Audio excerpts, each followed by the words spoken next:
Hello everyone, I welcome all of you. Today our topic is the process of photosynthesis. Chapter number 11, topic number 3, the process of photosynthesis. कि photosynthesis का जो process है उसमें क्या होता है। आपने photosynthesis इससे पहले जो लेक्चर में हमने डिस्कस किया था कि जो photosynthesis है उसकी जो इक्वेशन है उसमें आपको नज़र आया था कि कार्बन डाइऑक्साइड, पानी और ग्लूकोज बन रहा था और ऑक्सीजन जो है बाय प्रोडक्ट निकल रही थी। इस इक्वेशन में से तो आपको ये समझ में नहीं आ रहा था कि इसके कितने रिएक्शन होते हैं और वो रिएक्शन कहाँ पे होते हैं, वो इक्वेशन से हमें पता नहीं चलेगा। मगर उसको समझने के लिए जो फोटोसिंथेसिस का पूरा प्रोसीजर है उसको प्रोसीजर को हमें फॉलो करना पड़ेगा। तो फोटोसिंथेसिस में दो रिएक्शन होते हैं, ये याद रखिएगा। एक रिएक्शन लाइट रिएक्शन और दूसरा होता है क्या, dark reaction. Okay, so light reaction and dark reaction. Photosynthesis का हम पहले ही डिस्कस कर चुके हैं कि फोटो मना हम कहेंगे किसको, photo means light and synthesis means to produce. कि लाइट के जरिए प्लांट्स अपना खाना प्रोड्यूस करते हैं, सही है। तो फोटोसिंथेसिस प्लांट्स क्या हैं, प्लांट्स सारे के सारे ऑटोट्रॉफ्स हैं। ऑटोट्रॉफ्स प्लांट्स भी हैं तो ऑटोट्रॉफ्स एल्गी भी है, तो ऑटोट्रॉफ्स कुछ बैक्टीरिया हैं वो भी हैं। ऑटोट्रॉफ्स हम उन जानदारों को कहेंगे they can prepare their own food material. Why they can prepare their own food material, because they contain chlorophyll. इनमें क्लोरोफिल मौजूद होता है, क्लोरोफिल की मौजूदगी की वजह से ये अपना खाना बना सकते हैं। और बच्चे एक जो है बात में कंफ्यूज हो जाते हैं कि क्लोरोफिल और क्लोरोप्लास्ट में क्या फ़र्क है। तो जो क्लोरोफिल है वो मॉलिक्यूल है और जो क्लोरोप्लास्ट है वो सेल का एक ऑर्गेनेली है, ठीक है। ऑटोट्रॉफ के अगेंस्ट होता है हेटरोट्रॉफ, जैसे हम हैं। Heterotroph are those type of organism they can't prepare their own food material. Why they cannot prepare their own food material? Because they haven't any chlorophyll. उनमें क्लोरोफिल नहीं होता, इसलिए वो अपना खाना तैयार नहीं कर सकते। इसलिए उन जानदारों को हम हेटरोट्रॉफ कहेंगे। Hetero means different, trophs means nourishment, auto means self, trophs means nourishment. Plants क्या करते हैं कि plants prepare their food from organic to inorganic. ये प्लांट्स इनऑर्गेनिक से ऑर्गेनिक फूड तैयार करते हैं। कैसे कि जैसे कि कार्बन डाइऑक्साइड और जो पानी है ये क्या है, इनऑर्गेनिक है और ये लो एनर्जी इनमें होती है और इनसे जो मॉलिक्यूल बनता है हाई एनर्जी का क्या, ग्लूकोज बनता है। तो इनऑर्गेनिक से क्या बन रहा है, ऑर्गेनिक बन रहा है। ये प्लांट्स कर सकते हैं, एल्गी कर सकते हैं और बैक्टीरिया और कुछ बैक्टीरिया करते हैं। अच्छा, फोटोसिंथेसिस की हम बात कर रहे हैं। फोटोसिंथेसिस में दो रिएक्शन होते हैं, एक रिएक्शन होता है लाइट रिएक्शन और एक होता है क्या, डार्क रिएक्शन। लाइट रिएक्शन और डार्क रिएक्शन को समझने से पहले हमें ये देखना पड़ेगा कि ये प्रोसीजर कहाँ पे हो रहे हैं, फोटोसिंथेसिस का प्रोसेस कहाँ पे हो रहा है और जो लाइट रिएक्शन है वो कहाँ पे हो रही है, जो डार्क रिएक्शन है वो कहाँ पे हो रहा है। तो जो फोटोसिंथेसिस का प्रोसेस है वो ग्रीन पार्ट्स में होता है और प्लांट्स का जो ग्रीन पोर्शन है वो क्या है, लीव्स हैं, है ना, पत्ते हैं। और पत्तों में किस जगह पे होता है, पत्तों में कुछ सेल होते हैं, ठीक है, सेल मेसोफिल सेल होते हैं और सेल के अंदर एक ऑर्गेनेली होता है खास किस्म का। इसको मैंने जूम करके दिखाया है। ये क्या है, ये सारे के सारे सेल हैं, ये हैं सेल्स। सेल के अंदर क्या होता है, ऑर्गेनेली होता है, ठीक है। ऑर्गेनेली में ये फोटोसिंथेसिस का प्रोसेस होता है। इस ऑर्गेनेली का नाम है क्लोरोप्लास्ट। इसका नाम क्या है, क्लोरोप्लास्ट, ठीक है। क्लोरोप्लास्ट में फोटोसिंथेसिस का प्रोसेस होता है। अब देखते हैं कि लाइट रिएक्शन में और डार्क रिएक्शन में क्या होता है। पहले ये समझेंगे कि लाइट रिएक्शन में क्या होता है, फिर ये समझेंगे कि डार्क रिएक्शन में क्या होता है, फिर दोबारा हम क्लोरोप्लास्ट के पास आएंगे, क्लोरोप्लास्ट से पूछेंगे कि भाई बताओ कि लाइट रिएक्शन कहाँ पे होता है और डार्क रिएक्शन कहाँ पे होता है। तो जो लाइट रिएक्शन है, लाइट रिएक्शन को लाइट डिपेंडेंट रिएक्शन भी कहते हैं। मीन्स के ये रोशनी पे डिपेंड करता है। और रोशनी ये कहाँ से आती है? रोशनी आती है कहाँ से? सूरज से। सूरज से जो लाइट आती है, एनर्जी आती है, लाइट एनर्जी आती है, उनको ये ट्रैप करते हैं और उनको कन्वर्ट करते हैं किसमें? केमिकल एनर्जी में। तो पहला जो रिएक्शन है वो लाइट डिपेंडेंट रिएक्शन है, वो लाइट पे ही डिपेंड करता है। इस पे क्या होता है और ये कहाँ पे होता है? ये होता है थैलेकॉइड मेम्ब्रेन में। अब थैलेकॉइड मेम्ब्रेन को हम देखेंगे कि ये थैलेकॉइड मेम्ब्रेन कहाँ पे है और इसमें होता क्या है। एक तो एटीपी बनते हैं, एडिनोसिन ट्राइफॉस्फेट, और दूसरे क्या बनते हैं? NADPH बनते हैं, nicotine amide adenine diphosphate hydrogen. ये दो जो है केमिकल इलेक्ट्रॉन कैरियर मॉलिक्यूल बनते हैं जो इलेक्ट्रॉन को कैरी करते हैं। और आगे ये क्या है? ये एक की है जो कि डार्क रिएक्शन को चलाएंगे, या ये एक पेट्रोल है जो कि डार्क रिएक्शन को आगे चलाएगा और आगे जाके क्या बनेगी? ग्लूकोज बनेगा। ठीक है, अभी ग्लूकोज नहीं बन रहा, अभी खाली मॉलिक्यूल बन रहे हैं लाइट रिएक्शन में। और ये याद रखिएगा कि लाइट रिएक्शन डिपेंड करता है लाइट पे, इसलिए इसका दूसरा नाम क्या है? Light dependent reaction. अगर आप डार्क रिएक्शन को देखेंगे तो डार्क रिएक्शन का मतलब ये नहीं है कि ये अंधेरे में होता है, नहीं, ये रोशनी से आज़ाद है। इसको कोई ज़रूरत नहीं है रोशनी की, रोशनी हो या ना हो, ये चलता रहता है। ये लाइट इंडिपेंडेंट है, ये लाइट से आज़ाद है, ये लाइट पे डिपेंड नहीं करता। मगर जो लाइट रिएक्शन है वो लाइट पे डिपेंड करता है। डार्क रिएक्शन लाइट पे डिपेंड नहीं करता, इसलिए इसको क्या कहते हैं? Light independent reaction. इसके लिए चाहिए एटीपी और NADP चाहिए, तभी ये स्टार्ट हो सकता है। अब होता क्या है कि इसको देखें कि ये जो लाइट रिएक्शन में जो एटीपी बने हैं और NADPH बने हैं, ये क्या जाएंगे? ये थैलेकॉइड से निकल के कहाँ जाएंगे? स्ट्रोमा में जाएंगे। ठीक है, स्ट्रोमा में डिस्कस करते हैं। ये स्ट्रोमा में जाएंगे, उसमें फास्फेट एक रिमूव हो जाता है और एटीपी चेंज हो जाते हैं किसमें? एडीपी में, एडिनोसिन डाइफॉस्फेट।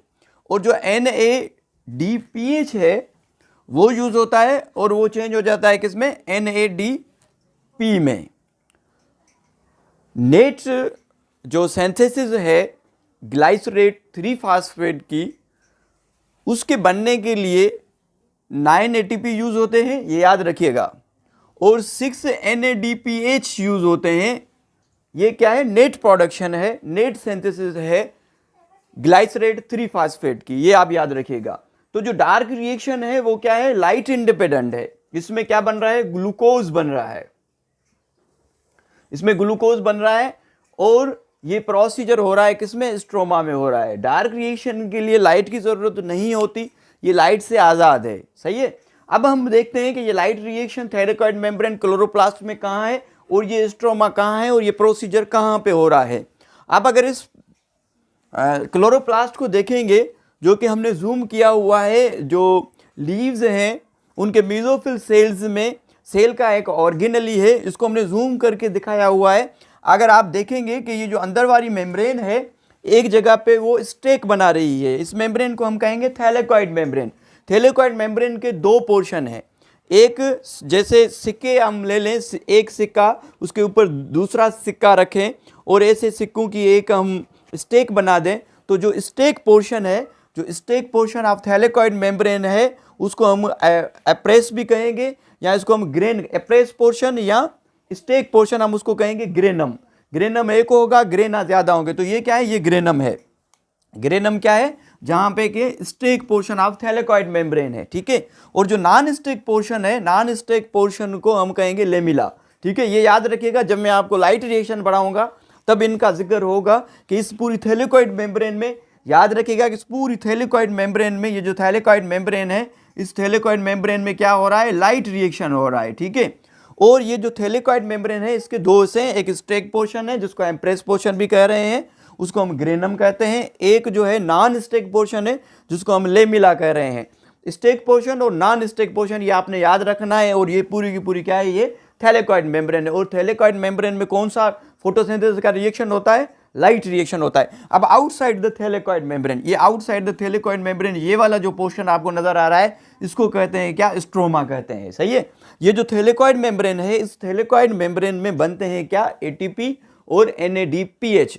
जब एटीपी और NADPH यहाँ पे क्या बनाएंगे, यहाँ पे होगा डार्क रिएक्शन और यहाँ पे ग्लूकोज बनेगा। ग्लूकोज के बाद जो है वो कम्प्लेक्स मॉलिक्यूल बनेंगे, स्टार्च बनेगा, सक्रोज बनेगा, फिर ऑयल बनेंगे, फिर फर्दर जो है इसमें जो इसकी प्रोडक्ट है वो बनती जाएगी। मतलब स्टार्टर जो मॉलिक्यूल है वो कौन सा है, ग्लूकोज है। और ग्लूकोज कहाँ पे बनेगा, स्ट्रोमा में बनेगा।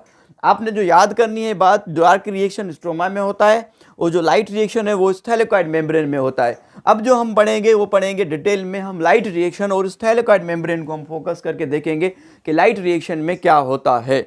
Chapter number 11, topic number 3, part number 1, light reaction. Light reaction को हम डिटेल में पढ़ेंगे। प्रोसेस ऑफ फोटोसिंथेसिस में मैंने आपको बताया कि एक लाइट रिएक्शन होता है और एक डार्क रिएक्शन होता है। तो अब हम लाइट रिएक्शन को डिटेल में पढ़ने जा रहे हैं। टॉपिक नंबर जो 3 था, प्रोसेस ऑफ फोटोसिंथेसिस, उसका पार्ट नंबर 1 है जिसका नाम है लाइट रिएक्शन। लाइट रिएक्शन को लाइट डिपेंडेंट रिएक्शन भी कहते हैं, इसलिए कि ये लाइट पे डिपेंड करता है। तो लाइट रिएक्शन को डिटेल से पढ़ने से पहले हम इसके इवेंट्स थोड़े से देख लें कि इसमें क्या इवेंट्स होते हैं, और उन इवेंट्स, वो जो इवेंट्स है वो कहाँ कहाँ पे होते हैं, और उन इवेंट्स में जो काम करने वाले मॉलिक्यूल्स हैं, जो मजदूर हैं, वो कौन से हैं, पहले उनका तारुफ आपसे हो जाए ताकि आप जो लाइट रिएक्शन है उसको आसानी से आप समझ सकें। तो हम देखते हैं कि इसमें इवेंट्स कौन कौन से होते हैं लाइट रिएक्शन में।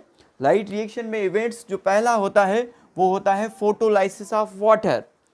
पानी टूटता है, स्प्लिटिंग ऑफ वाटर, पानी टूटता है। कैसे टूटता है, कहाँ पे टूटता है, हम डिटेल में डिस्कस करेंगे। पहले आप इवेंट्स देख लें। फोटोलाइसिस ऑफ वाटर, पानी का टूटना, लाइट हिट होती है और पानी टूटता है।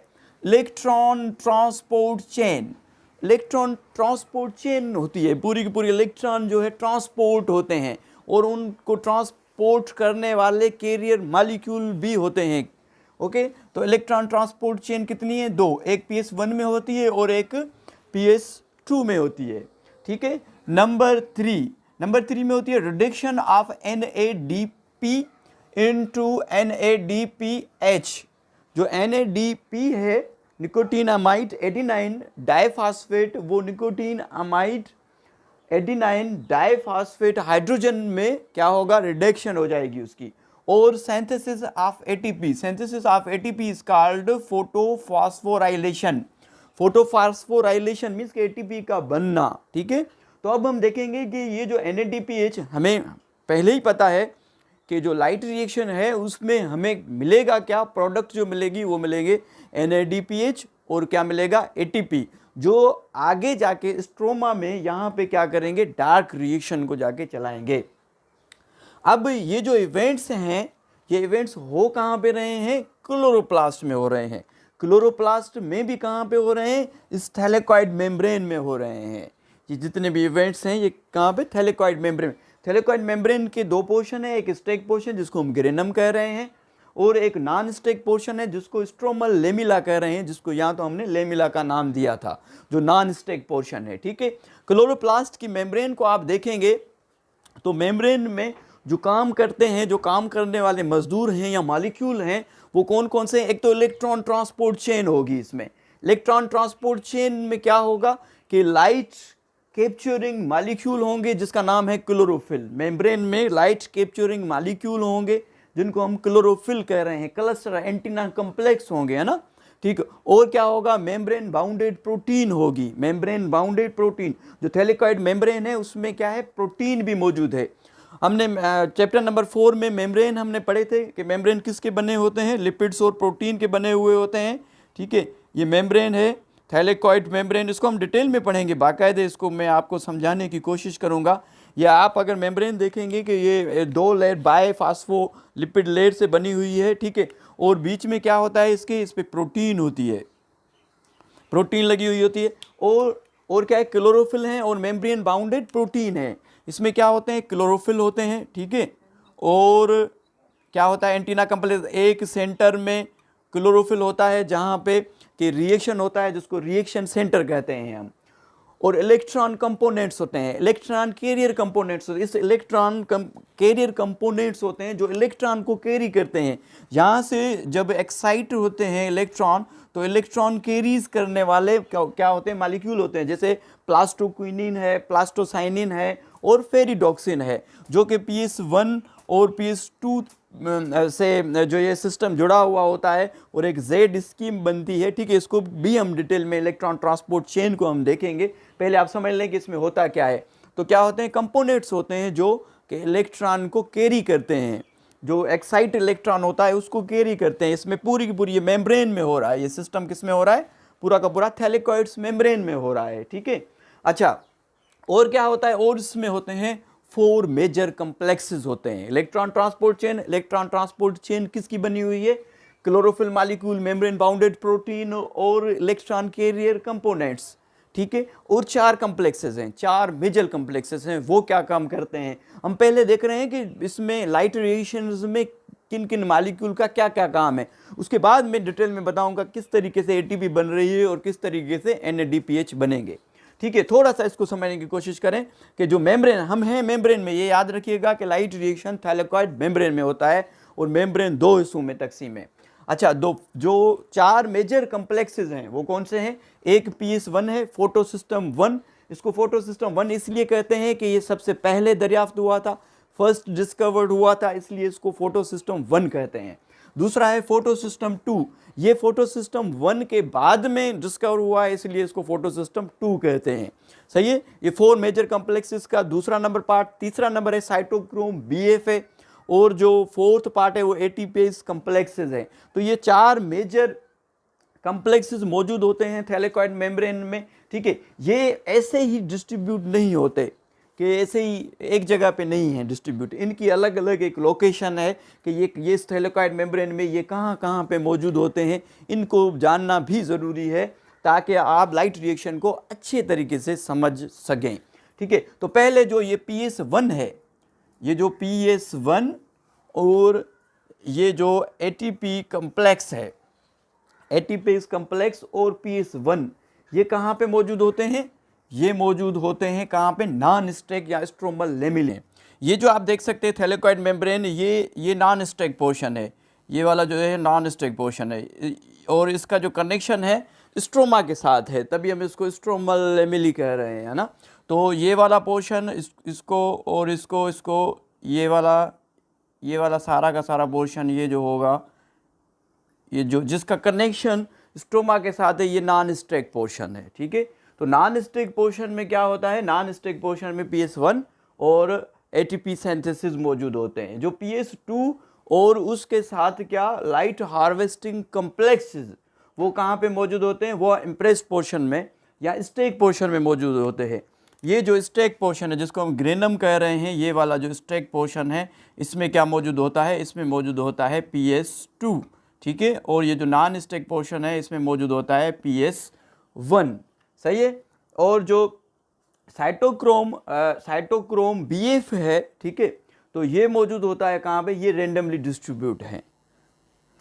ये जो कम्प्लेक्सेस हैं, इन कम्प्लेक्सेस के बीच में जो इलेक्ट्रॉन मॉलिक्यूल कैरियर हैं, जो इलेक्ट्रॉन जो एक्साइटेड इलेक्ट्रॉन होते हैं, जो इलेक्ट्रॉन जंप लगाते हैं, जिनको जैसे एनर्जी मिलती है वो एक्साइटेड हो जाते हैं, वो जंप लगाते हैं, तो उन इलेक्ट्रॉन्स की जो ट्रांसपोर्टेशन है एक जगह से, एक मॉलिक्यूल से दूसरे में, ये एक स्पेशल टाइप की एनर्जी कन्वर्टिंग होती है कि जो इलेक्ट्रॉन है वो एक मॉलिक्यूल से दूसरी मॉलिक्यूल की तरफ कैसे जंप लगा के जाता है। तो वो जो कैरी करते हैं इलेक्ट्रॉन मॉलिक्यूल्स, वो कौन से हैं, ब्लास्टोक्विनिन है, ब्लास्टोसाइनिन है और फेरिडोक्सिन है, जो कि इनमें मौजूद होते हैं, इन कम्प्लेक्सेस के बीच में मौजूद होते हैं, जो कि इलेक्ट्रॉन को पास करते हैं, ठीक है। अच्छा, इस मेम्ब्रेन में जो फोटो सिस्टम 1 है, इसको PS1 भी कहते हैं, ये याद रखिएगा, और इसको 700 कहते हैं, इसको P700 फोटो सिस्टम को P700 क्यों कहते हैं? क्योंकि जो वेवलेंथ है 700 नैनोमीटर की जो वेवलेंथ है लाइट की, उसको ट्रेप कर सकता है क्या? Photo system 1। ये आपने याद रखनी है बात। और जो फोटो सिस्टम 2 है उसको PS2 भी कहते हैं और P680 भी कहते हैं, क्योंकि P फॉर पिगमेंट है, ठीक है। और ये क्या करते हैं कि जो 680 नैनोमीटर की वेवलेंथ की जो लाइट है उसको ट्रेप कौन करता है? PS2 करता है। और 700 नैनोमीटर की लाइट की वेवलेंथ को ट्रेप कौन करता है? PS1 करता है, ठीक है। अच्छा, ये याद रखिएगा कि जिसकी वेवलेंथ जितनी ज़्यादा होगी उसमें एनर्जी उतनी कम होगी, और जिसकी वेवलेंथ जितनी कम होगी उसमें एनर्जी ज़्यादा होगी, ठीक है। ये मैं आपको पहले ही बता चुका हूँ। इसको इलेक्ट्रॉन ट्रांसपोर्ट चेन को इन डिटेल में समझने के लिए हम चलते electron transport chain in light reaction. Electron transport chain में इलेक्ट्रॉन जब एक्साइटेशन होती है और इलेक्ट्रॉन हाई एनर्जी लेवल से जब लो एनर्जी लेवल की तरफ जाते हैं और इलेक्ट्रॉन ट्रांसफ़र होते हैं एक मॉलिक्यूल से दूसरे मॉलिक्यूल की तरफ, तो उसको कहते हैं इलेक्ट्रॉन ट्रांसपोर्ट चेन। हमें पता है कि लाइट रिएक्शन जो स्टार्ट होता है, light reaction is start from PS2 photo system 2। Light reaction start कहाँ से होता है? PS2 फोटो सिस्टम 2 से लाइट रिएक्शन स्टार्ट होता है। लाइट PS2 जो सिस्टम है फोटो सिस्टम, उसकी क्या सलाहियत है कि ये जो लाइट आ रही होती है सनलाइट, उसकी जो वेवलेंथ होती है जिसको ये ट्रेप कर सकता है, कि इस PS2 में सलाहियत है कि ये 680 नैनोमीटर की वेवलेंथ, लाइट की वेवलेंथ को ये ट्रेप कर सकता है। हमने एंटीना कम्प्लेक्स पढ़ा था, लाइट हार्वेस्टिंग सिस्टम PS2 में बहुत सारे मॉलिक्यूल होते हैं, क्लोरोफिल के मॉलिक्यूल और भी मॉलिक्यूल होते हैं। और PS2 के पास क्या होता है? रिएक्शन सेंटर होता है जिसके पास अ पेयर ऑफ मॉलिक्यूल होते हैं। क्या होते हैं? अ पेयर ऑफ मॉलिक्यूल होते हैं chlorophyll A, a pair of molecule chlorophyll A, जिसको कहते हैं dimer. Di means two, mers means molecule, means के 2 मॉलिक्यूल ऑफ क्लोरोफिल ए। किसमें? रिएक्शन सेंटर, जिसको हम कह रहे हैं क्या? Reaction centre. ये क्या है? क्लोरोफिल ए, एक खास किस्म का पेयर है क्लोरोफिल का, जो कि फोटो सिस्टम 2 में मौजूद होता है, जो सेंटर में मौजूद होता है, जो रिएक्शन करवाता है। जब सनलाइट, जिसकी के वेवलेंथ क्या है? 680 नैनोमीटर की वेवलेंथ है, जो कि PS2 में सलाहियत है, जो PS2 लाइट्स को ट्रैप कर सकता है। जब लाइट एनर्जी जो कहाँ से आ रही है? जो आ रही है सन से। लाइट एनर्जी जब ट्रैप होती है PS2 के मॉलिक्यूल में, तो एनर्जी जो है एक मॉलिक्यूल से दूसरे मॉलिक्यूल की तरफ जाती है और आखिरकार ये कहाँ पे पहुँचती है? ये पहुँचती है डायमर के पास, जो क्लोरोफिल ए है, जिसको हम रिएक्शन सेंटर कह रहे हैं। जिसको हम क्या कह रहे हैं? रिएक्शन सेंटर कह रहे हैं। यहाँ पे क्या होता है कि जो इलेक्ट्रॉन है उनमें एक्साइटेशन होती है। जो ग्राउंड स्टेट से इलेक्ट्रॉन एक्साइटेड होते हैं, मैंने ये आपको पहले ही बताया था कि ग्राउंड स्टेट क्या है और एक्साइटेशन स्टेट क्या है। तो यहाँ से इलेक्ट्रॉन मूव होते हैं, एक्साइट होते हैं कहाँ? ऊपर की तरफ, सही है। इलेक्ट्रॉन एक्साइट होंगे तो इलेक्ट्रॉन पहुँच जाएंगे यहाँ पे, सही। यहाँ पे क्या होता है कि यहाँ पे प्राइमरी एक्सेप्टर होता है फोटो सिस्टम 2 का। प्राइमरी एक्सेप्टर जिसका नाम है फियोफाइटिन। फियोफाइटिन ये क्या है? प्राइमरी इलेक्ट्रॉन एक्सेप्टर है, ठीक है। यहाँ पे जब इलेक्ट्रॉन खाली हो गए तो यहाँ पे रिड्यूस इलेक्ट्रॉन कहाँ से होंगे? सबसे पहले हमने पढ़ा था कि जो लाइट रेडिएशन है उसमें क्या होता है? फोटोलाइसिस ऑफ वाटर होता है। यहाँ पे क्या होगा? Photolysis of water.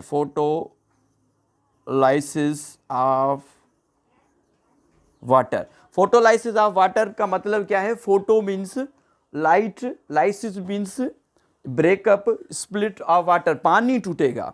पानी का मालिक्यूल जब टूटेगा, H2O जब लाइट इस पे हिट करेगी इसमें रिएक्शन सेंटर में, तो क्या होगा कि पानी का मालिक्यूल टूटेगा, तो इसमें हाफ ऑक्सीजन प्लस में 2 प्रोटॉन और 2 इलेक्ट्रॉन रिलीज होंगे, 2 प्रोटॉन और 2 इलेक्ट्रॉन रिलीज होंगे जब एक पानी का मालिक्यूल 1 मालिक्यूल जब फोटोलाइसिस होगा। अगर 2 होंगे, 2 मालिक्यूल अगर होंगे तो 4 प्रोटॉन होंगे और 4 इलेक्ट्रॉन रिलीज होंगे। तो यहाँ से चारों के चारों साथ इलेक्ट्रॉन नहीं जाएंगे मगर अलग अलग इलेक्ट्रॉन यहाँ से मूव होंगे। सही है। इलेक्ट्रॉन जब एक्साइटेड होंगे तो इलेक्ट्रॉन जब एक्साइटेड हो जाएंगे तो इसमें जो प्राइमरी एक्सेप्टर है, प्राइमरी एक्सेप्टर PS2 का कौन है? फियोफाइटिन। फियोफाइटिन इसको रिसीव करेगा। जब एनर्जी डिक्रीज होगी, जब एनर्जी लो होगी, अब इलेक्ट्रॉन ट्रांसपोर्ट की तरफ हम जा रहे हैं, जब एनर्जी लो होगी तो यही इलेक्ट्रॉन, एनर्जी जब डिक्रीज होगी तो ये इलेक्ट्रॉन किसके पास जाएगा? इसको रिसीव करेगा प्लास्टोक्विनिन। प्लास्टोक्विनिन इसको रिसीव करेगा। इसके साथ फेरस आयन भी साथ हैं। सही है। इसके बाद क्या होगा कि प्लास्टोक्विनिन के बाद ये जाएगा किसके पास? साइटोक्रोम कॉम्प्लेक्स के पास। साइटोक्रोम कॉम्प्लेक्स, यहाँ पे एक साइटोक्रोम कॉम्प्लेक्स होगा। सही है। साइटोक्रोम कॉम्प्लेक्स से जब इलेक्ट्रॉन गुजरेंगे, अब देखें इलेक्ट्रॉन कहाँ से मूव हो रहे हैं, इलेक्ट्रॉन यहाँ पे आए, यहाँ से इलेक्ट्रॉन यहाँ पे आए और इलेक्ट्रॉन यहाँ पे आएंगे क्या? साइटोक्रोम कॉम्प्लेक्स के पास। साइटोक्रोम कॉम्प्लेक्स में क्या होगा कि ये जो साइट है ये ल्यूमिन है। ये क्या है? ल्यूमिन है। जब थैलेकॉइड मेम्ब्रेन को हमने देखा था कि थैलेकॉइड्स जो एक सेक लाइक स्ट्रक्चर है, तो थैलेकॉइड के अंदर वाले हिस्से को, ये थैलेकॉइड मेम्ब्रेन है, इसके जो अंदर वाला हिस्सा है इसको हम ल्यूमिन कहते हैं। ठीक है। और ये जो बाहर वाला हिस्सा है इसको हम स्ट्रोमा कह रहे हैं। इसको हम क्या कह रहे हैं? स्ट्रोमा कह रहे हैं। तो स्ट्रोमा में हाइड्रोजन मीन्स हम जिसको प्रोटॉन कह रहे हैं वो मौजूद हैं। अब क्या होगा कि जब इलेक्ट्रॉन यहाँ से मूव करेंगे तो इसके नतीजे में ये जो प्रोटॉन है ये प्रोटॉन ल्यूमिन के अंदर आएंगे। ये जो 2 प्रोटॉन हैं ये ल्यूमिन के अंदर आ जाएंगे। ठीक है। जब इलेक्ट्रॉन यहाँ से, फिर इलेक्ट्रॉन कहाँ जाएगा? फिर इलेक्ट्रॉन जाएगा किसके पास? प्लास्टोसाइनिन के पास। प्लास्टोसाइनिन। प्लास्टोसाइनिन इस इलेक्ट्रॉन को रिसीव करेगा। अब प्लास्टोसाइनिन जो है वो जब इलेक्ट्रॉन यहाँ पे आ जाएंगे तो ये जो प्लास्टोसाइनिन है, प्लास्टोसाइनिन एक कनेक्शन है PS2 और PS1 के दरमियान। यहाँ पे PS2 ने क्या किया है कि जो एक सिंथेसिस किया है हाइड्रोजन को, हाइड्रोजन अंदर की तरफ आए हैं, ये हाइड्रोजन क्या बनाएंगे? यहाँ पे ATP बनाएंगे। यहाँ पे हाइड्रोजन की कंसंट्रेशन हाई हो जाएगी किसके अंदर? ल्यूमिन के अंदर। ठीक है। और बाहर जो ल्यूमिन के बाहर है स्ट्रोमा, यहाँ पे हाइड्रोजन की कंसंट्रेशन लो हो जाएगी। एक तो हाइड्रोजन यहाँ से आ रहे हैं, ये वाले हाइड्रोजन जो पानी टूट रहा है, ये जो प्रोटॉन है, एक तो यहाँ पे ये भी प्रोटॉन आ रहे हैं जो कहाँ से? पानी से टूटे हैं। ठीक है, मिले हैं। और एक हाइड्रोजन कहाँ से आ रहे हैं? ये जो इलेक्ट्रॉन के नतीजे में स्ट्रोमा से ये अंदर की तरफ आ रहे हैं। ठीक है। अब जो ये जो प्लास्टोसाइनिन है ये क्या है? कनेक्शन है किसके दरमियान? PS1 और PS2 और PS1 के दरमियान। अब क्या होगा कि यहाँ पे फोटो सिस्टम 1 मौजूद है जिसके पास भी क्या है कि क्लोरोफिल स्पेशल मौजूद है। ये हमारा PS1 है, सॉरी PS1 है। ठीक है। PS1 में क्या सलाहियत है कि ये 700 नैनोमीटर की वेवलेंथ की लाइट को ये ट्रैप कर सकता है। सनलाइट जिसकी के वेवलेंथ क्या है? 700 नैनोमीटर है। जब लाइट इस पे हिट करेगी तो मॉलिक्यूल्स मूव होंगे, सॉरी एनर्जी जो है, लाइट एनर्जी जो है मूव होगी एक मॉलिक्यूल से दूसरे मॉलिक्यूल की तरफ। और रिएक्शन सेंटर में जब इधर भी क्या होगा कि जो इलेक्ट्रॉन है उसमें एक्साइटेशन होगी। इलेक्ट्रॉन यहाँ पे भी एक्साइट होंगे, इलेक्ट्रॉन में एक्साइटेशन होगी। इलेक्ट्रॉन मूव होंगे, इलेक्ट्रॉन एक्साइटेशन होगी और इलेक्ट्रॉन जो है इलेक्ट्रॉन एक्सेप्टर के पास पहुंचेंगे। अब देखेंगे ये जो प्लास्टोसाइनिन है, प्लास्टोसाइनिन के पास जो ये इलेक्ट्रॉन था वो इलेक्ट्रॉन पास किस में हुआ है, PS1 में। यही इलेक्ट्रॉन है जो यहाँ से चला था, यहाँ से जो वाटर से चला था, जब वाटर फोटोलाइसिस हुई थी उसके जो इलेक्ट्रॉन है वो इलेक्ट्रॉन जो है कहाँ पे आए थे, फियोफाइटिन में, फियोफाइटिन से प्लास्टोक्विनिन, प्लास्टोक्विनिन से जो है साइटोक्रोम कम्प्लेक्स, साइटोक्रोम कम्प्लेक्स से पास इलेक्ट्रॉन चले हैं किसके पास, प्लास्टोसाइनिन के पास। प्लास्टोसाइनिन ने इलेक्ट्रॉन किसको दिया, इलेक्ट्रॉन दिया PS सिस्टम। जब यही इलेक्ट्रॉन, जब इसको एनर्जी मिली, इस इलेक्ट्रॉन को जब एनर्जी मिली तो ये भी क्या हो गया, बूस्टअप हो गया, ये भी क्या हो गया, एक्साइट हो गया। जब ये एक्साइट हो गया तो यहाँ पे भी क्या होगा, प्राइमरी इलेक्ट्रॉन एक्सेप्टर होगा किसका, PS1 का, जिसको कहते हैं फेरिडॉक्सिन। क्या कहते हैं इसको, फेरिडॉक्सिन। फेरिडॉक्सिन क्या करेगा, फेरिडॉक्सिन में क्या होगा कि यहाँ पे फेरिडॉक्सिन में जो NADP है, ये जो NADP है ये चेंज हो जाएगा किसमें, NADPH में। किसमें चेंज होगा, NADPH में। ये जो NADP है प्लस, सॉरी NAD प्लस है, ये NADPH में चेंज हो जाएगा। ये जो दो प्रोटॉन है, ये प्रोटॉन ल्यूमेन से नहीं आ रहे, ये प्रोटॉन याद रखिएगा कि ये प्रोटॉन कहाँ से आएंगे, ये प्रोटॉन आएंगे कहाँ से, स्ट्रोमा से, यहाँ से आएंगे, ये प्रोटॉन स्ट्रोमा से यहाँ से आएंगे और इसके नतीजे में क्या बन जाएगा, NADPH बन जाएगा। और यहाँ पे क्या बनेगा, यहाँ पे बनेंगे ATP। सही है, ATP को हम नेक्स्ट उसमें देखते हैं कि ATP किस तरीके से बनेंगे। तो जो लाइट रिएक्शन है उसमें हमें क्या मिल रहा है, एक तो हमें ATP मिल रहा है, ये यहाँ पे जो ATP बन गए, और दूसरी प्रोडक्शन हमें क्या मिल रही है, ये जो NADPH जो चेंज हो रहा है क्या, NADP से NADPH की तरफ। ठीक है, तो अब देखें ये जो इलेक्ट्रॉन है, जो इलेक्ट्रॉन चला कहाँ से है, इलेक्ट्रॉन चला है कहाँ से, यहाँ से, जहाँ पे फोटोलाइसिस हुआ है। और ये हम हैं कहाँ पे, ये हम हैं क्लोरोप्लास्ट में। क्लोरोप्लास्ट की जो थैलेकॉइड मेम्ब्रेन है उसमें हैं हम, ये जो थैलेकॉइड मेम्ब्रेन है उसमें हैं हम। थैलेकॉइड का जो बाहर वाला हिस्सा है वो मैंने पहले ही आपको कहा है कि ये क्या है, ये स्ट्रोमा है। ठीक है, और ये जो अंदर वाला हिस्सा है इसको हम ल्यूमेन कहते हैं। तो ये जो ल्यूमेन के अंदर जो प्रोटॉन है वो प्रोटॉन इसके साथ नहीं मिल रहे, जो बाहर जो स्ट्रोमा में ये प्रोटॉन है ये इससे मिलके क्या बना रहे हैं, NADPH बना रहे हैं। ठीक है, और ये जो इलेक्ट्रॉन की एक जो फिगर बन रही है, ये फिगर बन रही है Z शेप। आप देख लें कि जब यहाँ से इलेक्ट्रॉन चला है, जब लाइट यहाँ पे PS2 में जब हिट हुई है इन इलेक्ट्रॉन को, ये इलेक्ट्रॉन जो किसने डोनेट किए हैं, वाटर ने डोनेट किए हैं। जब इलेक्ट्रॉन को एनर्जी मिली है तो इलेक्ट्रॉन बूस्टअप हुए हैं, ऊपर चले हैं। PS सिस्टम 2 का याद रखिएगा, जो इलेक्ट्रॉन एक्सेप्टर है वो फियोफाइटिन है। फियोफाइटिन से फिर इलेक्ट्रॉन किसके पास गए, प्लास्टोक्विनिन के पास। प्लास्टोक्विनिन के पास किसके पास गए, साइटोक्रोम कम्प्लेक्स के पास। साइटोक्रोम कम्प्लेक्स के पास इलेक्ट्रॉन किसके पास गए, प्लास्टोसाइनिन के पास। साइटोक्रोम के पास जब इलेक्ट्रॉन गुजरे हैं तो इसने क्या किया, एक तो 2 इलेक्ट्रॉन इसने रिसीव किए हैं और इसने 2 प्रोटॉन अंदर की तरफ इसने पंप किए हैं। कहाँ से, स्ट्रोमा से ल्यूमिन के अंदर इसने इलेक्ट्रॉन को पंप किए हैं। फिर जो है इलेक्ट्रॉन किसके पास गए हैं, PS सिस्टम 1 में। जब PS सिस्टम 1 को जब लाइट मिली, जब एनर्जी मिली, लाइट एनर्जी जब मिली तो इनके भी इलेक्ट्रॉन बूस्टअप हो गए और इनके इलेक्ट्रॉन कहाँ चले गए, किसने रिसीव किया, फेरिडॉक्सिन ने रिसीव किया, जो कि जो इलेक्ट्रॉन एक्सेप्टर है किसका, PS1 का है। और यहाँ पे क्या बन गया, NADPH बन गया। इसमें जो 2 प्रोटॉन आए हैं वो कहाँ से आए हैं, स्ट्रोमा में आए। अब ये जो आप देखें, ये जो नक्शा बन रहा है, ये जो एक फिगर बन रही है, ये एक Z बन रहा है, जो अल्फ़ाबेट का Z है, Z बन रहा है, Z शेप। तो इसको Z स्कीम भी कहते हैं। इसको क्या कहते हैं, Z स्कीम भी कहते हैं कि इलेक्ट्रॉन जो है क्या है, वो इलेक्ट्रॉन ट्रांसपोर्ट जो शेप बन रहा है वो Z शेप बन रहा है, तो इसको Z शेप भी कहते हैं। अब हम जो नेक्स्ट हमारा जो टॉपिक है वो है photophosphorylation.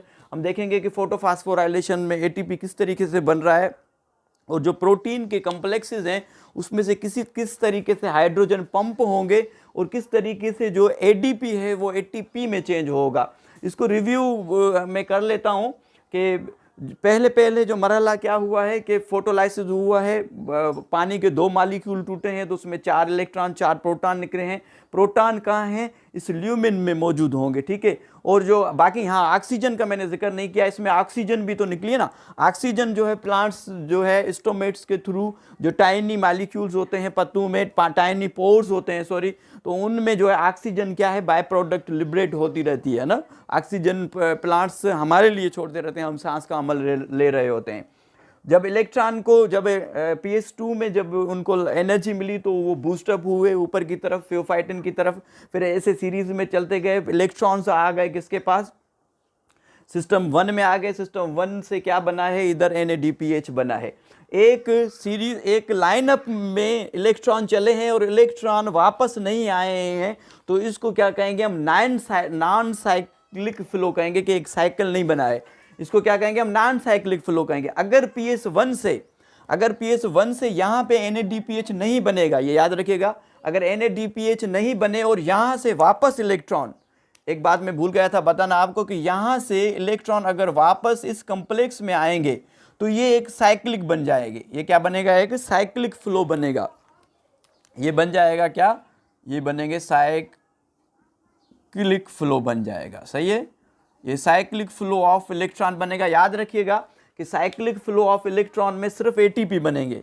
Cyclic flow of electron में क्या बनेंगे, ATP, जो कि PS1 से होके कहाँ पे आ रहे हैं, साइटोक्रोम में आ रहे हैं। और ये साइटोक्रोम में जब इलेक्ट्रॉन आएंगे तो क्या बनेगा, ATP बनेगा। तो साइक्लिक में NADPH नहीं बन रहा, पर जब नॉन साइक्लिक है, यहाँ से इलेक्ट्रॉन चले हैं, नॉन साइक्लिक में ATP भी बनेगा, तो क्या NADPH भी बनेगा। नॉन साइक्लिक में वापस इलेक्ट्रॉन नहीं आएगा, वापस इलेक्ट्रॉन किस में आएगा, साइक्लिक फ्लो में आएगा। तो इसमें नॉन साइक्लिक की भी हमने बात की और साइक्लिक फ्लो ऑफ इलेक्ट्रॉन की भी हमने बात की। ये आपने याद रखना है कि साइक्लिक में NADPH नहीं बनेगा और जो non cyclic flow of electron है उसमें NADPH भी बनेगा और क्या बनेगा, ATP भी बनेगा। अब थोड़ा सा ATP को हम फोकस करके इसको मजीद जूम करेंगे। ये जो थैलेकॉइड मेम्ब्रेन है और थैलेकॉइड मेम्ब्रेन का जो कंपार्टमेंट है उसको हम नेक्स्ट हमारी स्लाइड में देखते हैं। लाइट रिएक्शन का पार्ट B जो है वो है फॉर्मेशन ऑफ ATP। ATP हमने लास्ट में छोड़ा था कि ATP कैसे बनते हैं। जो ATP बनने का जो प्रोसीजर है उसको कहते हैं फोटो फास्फोराइलेशन, ठीक है जी। फोटो फास्फोराइलेशन के फॉर्मेशन ऑफ ATP। प्लांट्स जो है उनके ग्रीन पार्ट्स और स्टेम, स्पेशली हम ग्रीन लीव्स को फोकस कर रहे हैं, लीव्स को, और उनके मेसोफिल सेल्स को फोकस करके हमने देखा था कि उनके जो मेसोफिल सेल्स थे उनमें क्लोरोप्लास्ट मौजूद था और क्लोरोप्लास्ट में जो थैलेकॉइड मेम्ब्रेन थी, थैलेकॉइड मेम्ब्रेन को जब हमने फोकस करके देखा, थैलेकॉइड एक सेक लाइक एक फ्लेंटेड जो स्ट्रक्चर था उसको हमने जूम करके बड़ा करके यहाँ पे दिखाया है। पहले आप इसको समझ लें ताकि मैं आपको जो है फॉर्मेशन ऑफ ATP अच्छे तरीके से समझा लूँ। इधर देखिए सब, ये जो आपको ऐसे नज़र आ रही है ये क्या है, थैलेकॉइड मेम्ब्रेन है, ठीक है। हम हैं किसमें, हम हैं क्लोरोप्लास्ट के अंदर। क्लोरोप्लास्ट में हम फोकस कर रहे हैं किसको, थैलेकॉइड मेम्ब्रेन को हम फोकस कर रहे हैं। थैलेकॉइड मेम्ब्रेन जो है वो किसकी बनी हुई है, उसमें फास्फोलिपिड के 2 लेयर हैं, एक लेयर ये है और दूसरा लेयर ये है, ठीक है। बायलेयर ऑफ फास्फोलिपिड से बनी हुई है क्या, ये थैलेकॉइड मेम्ब्रेन। थैलेकॉइड मेम्ब्रेन के बाहर वाला हिस्सा, ये वाला जो हिस्सा है ये क्या है, स्ट्रोमा है, इसको कह लें, या ये इस पूरी जो ये मेम्ब्रेन है थैलेकॉइड की, इसके बाहर वाला जो हिस्सा है ये क्या है, ये है स्ट्रोमा, जहाँ पे के लाइट रिएक्शन और सॉरी डार्क रिएक्शन जहाँ पे होगा, सही है। अब देखें कि जो लाइट रिएक्शन है वो स्टार्ट कहाँ से होता है, फोटो सिस्टम 2 से होता है, ठीक है। फोटो सिस्टम 2 से लाइट रिएक्शन स्टार्ट होता है। जो हमारा लास्ट लेक्चर था हमने उस पर भी डिस्कस किया था कि जो रिएक्शन लाइट रिएक्शन है फोटो सिस्टम 2 से स्टार्ट होता है। और लाइट जब हिट करती है फोटो सिस्टम 2 में तो इलेक्ट्रॉन एक्साइट होते हैं, ठीक है।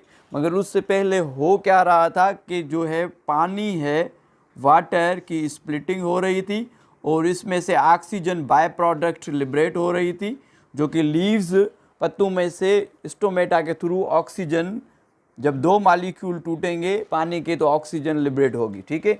और इसमें 4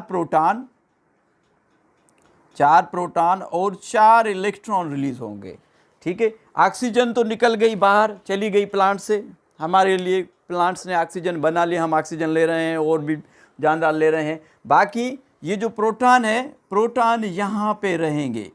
ये जो प्रोटॉन है ये कहाँ पे रहेंगे, इस जगह पे। थैलेकॉइड्स का जो कंपार्टमेंट है, थैलेकॉइड का जो स्पेस है जिसको हम ल्यूमिन कह रहे हैं, थैलेकॉइड के अंदर वाला स्पेस वहाँ पे क्या है, ये प्रोटॉन यहाँ पे हैं, ठीक है। ये आपने बात याद रखनी है।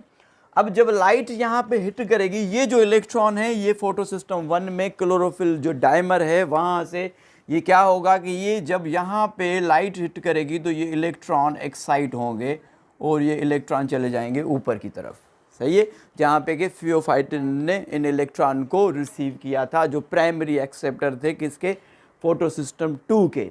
उसके बाद ये इलेक्ट्रॉन जब इनमें एनर्जी कम होगी तो ये जाएंगे नीचे और किसके पास जाएंगे, हमने देखा था कि ब्लास्टोक्विनिन था और क्या था, साइटोक्रोम था, ब्लास्टोक्विनिन और साइटोक्रोम। तो ये साइटोक्रोम कॉम्प्लेक्स है। ये इलेक्ट्रॉन यहाँ से मूव हुए, ठीक है, कहाँ पे गए इलेक्ट्रॉन पहुँच गए साइटोक्रोम में। अब साइटोक्रोम में जैसे इलेक्ट्रॉन मूव होंगे तो होगा क्या कि साइटोक्रोम में यहाँ पे क्या होगा कि जो स्ट्रोमा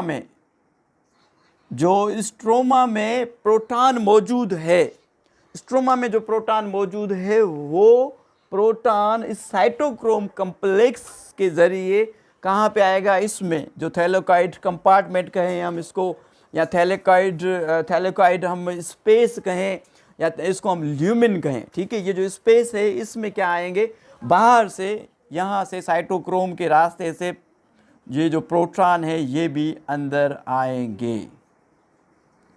ये प्रोटॉन आ गए, इलेक्ट्रॉन। अब इलेक्ट्रॉन कहाँ जाएंगे, अब इलेक्ट्रॉन जाएंगे फोटो सिस्टम 1 में। फोटो सिस्टम में 1 में जब लाइट हिट होगी 700 नैनोमीटर की, यहाँ पे 680 नैनोमीटर की लाइट, ठीक है। जब यहाँ पे लाइट हिट होगी तो यहाँ पे क्या होगा, यहाँ पे फिर से इलेक्ट्रॉन एक्साइट होंगे और यहाँ पे जो है क्या मौजूद होगा, यहाँ पे मौजूद होगा फेरिडोक्सिन रिडक्टोज। फेरिडोक्सिन रिडक्टोज क्या करेगा कि NADP को कन्वर्ट करेगा किसमें, रिड्यूस करेगा किसमें, NADPH में, ठीक है, प्लस को कन्वर्ट करेगा NADPH में। अब देखें कि ये जो प्रोटॉन है, प्रोटॉन की कंसंट्रेशन यहाँ पे हाई है, प्रोटॉन कंसंट्रेशन यहाँ पे क्या है, हाई है। किस पे, जो ये थैलेकॉइड का कंपार्टमेंट है या जिसको ल्यूमिन कह रहे हैं या स्पेस कह रहे हैं, इसमें हाइड्रोजन की जो है जिसको हम प्रोटॉन कह रहे हैं, इसकी कंसंट्रेशन हाई है बमुकाबले बाहर। यहाँ पे क्या है, अगर इसको कंपेयर हम करेंगे बाहर वाले माहौल से तो यहाँ पे कंसंट्रेशन किसकी, हाइड्रोजन की क्या है, लो है, कंसंट्रेशन यहाँ पे लो है। स्ट्रोमा में हाइड्रोजन की कंसंट्रेशन लो है और जो कंपार्टमेंट है जिसको ल्यूमिन कह रहे हैं वहाँ पे हाइड्रोजन की कंसंट्रेशन हाई है। अब ये जो यहाँ पे जो हाइड्रोजन आके 2 हाइड्रोजन मिले हैं, ये याद रखिएगा कि NADPH जो बना है इसमें जो हाइड्रोजन आए हैं ये यहाँ से कंपार्टमेंट से नहीं आए हैं, ये आए हैं कहाँ से, स्ट्रोमा में से, ठीक है, क्योंकि यहाँ की कंसंट्रेशन हाई है और बाहर की कंसंट्रेशन लो है।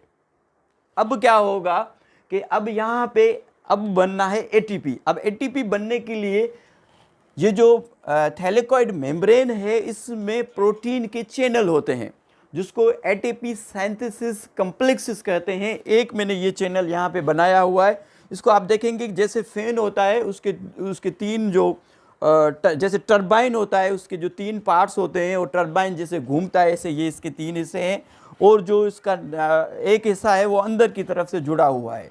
अब देखें यहाँ पे प्रोटॉन बहुत ज़्यादा हैं, किसके अंदर, जो कंपार्टमेंट है थैलेकॉइड मेम्ब्रेन का, जिसको हम ल्यूमेन कर रहे हैं, यहाँ पे प्रोटॉन ज़्यादा हैं और बाहर की तरफ प्रोटॉन कम है। यहाँ पे प्रोटॉन की कंसंट्रेशन क्या है, लो है, ठीक है। तो अब यहाँ पे एटीपी बनेंगे, मगर एटीपी बनेंगे दो इवेंट्स ज्वाइंट होंगे, एक तो केमिकल बन रहा है और दूसरा क्या होगा, ऑस्मोटिक जो है इवेंट होगा। केमिकल भी बनेगा और ऑस्मोटिक जो है ऑस्मोसिस भी होगा, तो इस इवेंट को कहेंगे केमो ऑस्मोटिक। क्या होगा, अब होगा यहाँ पे chemo osmotic. Chemo osmotic, chemo osmotic means दोनों इवेंट्स जो है ज्वाइन होंगे, ठीक है, ज्वाइंट होंगे। ये जो प्रोटॉन है, प्रोटॉन इस टरबाइन से बाहर आएंगे स्ट्रोमा में। टरबाइन जब ये थ्री प्रोटॉन, कितने प्रोटॉन, 3 प्रोटॉन, एटलीस्ट 3 प्रोटॉन यहाँ से जब बाहर निकलेंगे तो ये टरबाइन मूव होगा। क्या होगा, टरबाइन ये मूव होगा। यहाँ पे होगा क्या, एडिनोसिन, यहाँ पे होगा एडिनोसिन डाइफॉस्फेट, और जैसे ही ये टरबाइन घूमेगा, मूव होगा, तो यहाँ पे एक फास्फेट का ग्रुप यहाँ पे पड़ा होगा। तो जैसे ये घूमेगा, मूव होगा, तो ये जो एडीपी है, ये एडीपी चेंज हो जाएगा किसमें, एटीपी में, और इस तरीके से ये बन जाएगा क्या, एटीपी। सही है। एटीपी कैसे बनना है, ये टरबाइन घूम रहा है, ये जो इसको हम जो कह रहे हैं क्या, ATP synthesis complex. ATP synthesis complex से क्या गुजर रहे हैं, यहाँ पे केमो ऑस्मोटिक होगी, ठीक है, कि जो ये प्रोटॉन है, 3 प्रोटॉन जब इसमें से पास होंगे और स्ट्रोमा में आएंगे, तो ये टरबाइन घूमेगा, मूव होगा, और एडीपी चेंज हो जाएगा, एक फास्फेट इसमें मजीद मिलेगा, और एडिनोसिन ट्राइफास्फेट में ये चेंज हो जाएगा। इस तरीके से एटीपी की फार्मेशन हो जाएगी। एटीपी की फार्मेशन याद रखिएगा कि मैंने इलेक्ट्रॉन का फ्लो आपको साइक्लिक भी बताया था और नॉन साइक्लिक भी बताया था, ठीक है। एक मरतबा हम इसको रिपीट कर लेते हैं कि जो लाइट रिएक्शन है उसमें जो सेकंड है फॉर्मेशन ऑफ एटीपी, जिसको हम फोटोफॉस्फोराइलेशन कह रहे हैं। लाइट रिएक्शन स्टार्ट होता है PS2 से। जब लाइट हिट करती है PS2 में, तो इलेक्ट्रॉन एक्साइट होते हैं। इलेक्ट्रॉन जो है इलेक्ट्रॉन कैरियर मॉलिक्यूल से पास होके जब साइटोक्रोम कम्प्लेक्स में पहुंचते हैं, तो साइटोक्रोम कम्प्लेक्स जब इलेक्ट्रॉन यहाँ से गुजरते हैं, तो 2 प्रोटॉन किस में आते हैं, यहाँ पे ल्यूमिन में, जिसको हम थैलेकॉइड कंपार्टमेंट कह रहे हैं, यहाँ पे आते हैं। फिर यही इलेक्ट्रॉन कहाँ पे चला जाता है, फोटो सिस्टम 1 के पास चला जाता है। फिर फोटो सिस्टम 1 को जब एनर्जी मिलती है, जब एनर्जाइट होते हैं, तो ये भी एक्साइट हो जाते हैं और हाई एनर्जी स्टेट पे चले जाते हैं। तो यहाँ पे क्या बनता है, यहाँ पे होता है फेरिडॉक्सिन रिडक्टोज होता है, जो कि NADPH+ को चेंज कर देता है, किसमें, NADPH में। ये जो H आ रहे हैं, ये जो हाइड प्रोटॉन आ रहा है, ये स्ट्रोमा से आ रहा है, याद रखिएगा कि यहाँ से नहीं आ रहा, ल्यूमिन में से नहीं आ रहा है। फिर आप देखेंगे कि ये जो प्रोटॉन है, प्रोटॉन की जो कंसंट्रेशन है वो कंपार्टमेंट में हाई है और स्ट्रोमा में लो है। तो क्या होगा कि ये जो प्रोटॉन है ये बाहर की तरफ मूव करेंगे। हमने ऑस्मोसिस पढ़ा हुआ है, movement of molecules from higher concentration towards lower concentration. वही होगा कि ये जो प्रोटॉन है लोअर कंसंट्रेशन की तरफ मूव करेंगे, और यहाँ ये जो मेम्ब्रेन है इनके लिए क्या है, इम्परमिएबल है। मगर कुछ प्रोटीन के चैनल होते हैं, वहाँ से 3 प्रोटॉन जब गुजरेंगे तो ये काफ़ी है, 3 प्रोटॉन का इस चैनल के थ्रू, जिसको हम एटीपी सिंथेसिस कर रहे हैं, और ये टरबाइन घूमेगा और यहाँ से क्या होगा, एडीपी चेंज हो जाएगा किसमें, एटीपी में। तो लाइट रिएक्शन की जो प्रोडक्ट है वो अब हमें मिल चुकी है। क्या मिला है, एक तो हमें मिला है क्या, एटीपी, ठीक है, और दूसरी हमें मिली है क्या, NADPH। अब हम देखेंगे एटीपी और NADPH जो कि अब स्ट्रोमा में पहुंच चुके हैं।